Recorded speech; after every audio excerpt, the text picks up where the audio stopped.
Takže Kalibra Tsunami má celou dve riadiace jednotky, jeden na predný motor, druhý na zadný a medzikus medzi nimi je jedna špeciálna elektronika, ktorá sa výkonovo čaká. To znamená, keď sa vám rozhrabú zadné kolesa, riadiaca jednotka predného motora čaká, kým zalepí zadok a potom idú súčasne ďalej a predávajú výkon 1400 konských síl cez 4 kolesa dnes tu na tento volkovský asfalt.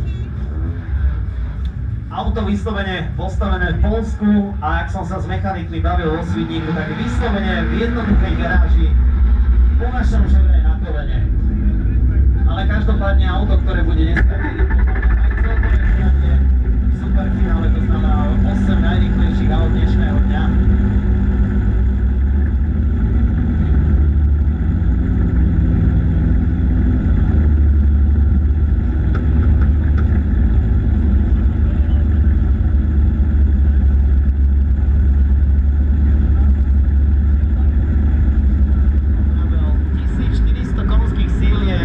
Nastavenie tohto auta.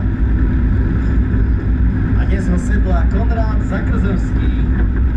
A oficiálny názov tohto auta je Bimotor Tsunami Kalibra. Vedľa Janko Banáš so svojím novým polotovarom, minulý rok jazdiaci ešte na Subaru VRX STI, momentálne GTR-ko. A určite nie je zvyknutý, že by ho niekto dal dole, ale jeden nikdy nevie. Takže poprosím vás, držte si uška, aj kabelky.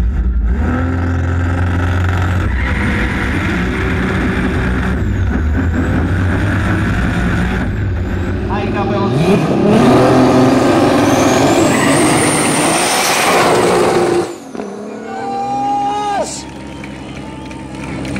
Sice Tsunami mu naloží, ale to nevadí. Hlavne, deti, držte si uška.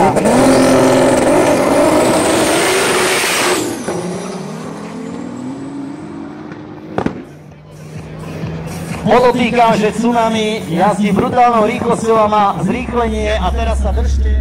Sice Tsunami mu naloží, ale to nevadí. Hlavne, deti, držte si uška.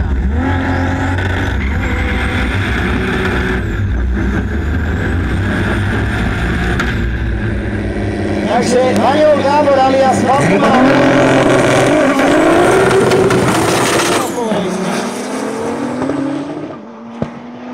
Takže ešte raz Vaňov Gábor, obidve oturbené, dve riadiace jednotky a ešte komunikačná jednotka, ktorá ladí tieto dve riadiace jednotky, pokiaľ mu prešmikujú viac zadné kolesa, ubere na nich výkon, aby sa zladil predok a zadok. Palom 4 koles a zrýchlenie z 0 na 100 1,7 sekundy. Bye bye Nissan. Ale nebudem predbiehať, lebo kým nie je dojdené do štartu, nič nie je uzavreté.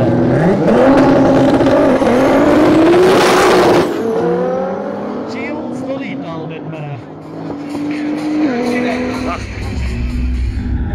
Všetko brutálna Polska.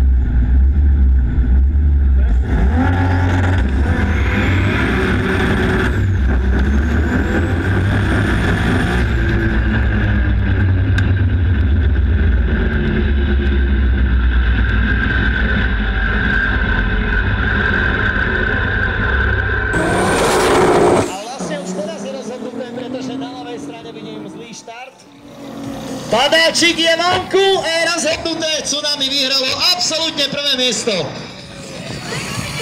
Poláci vedia.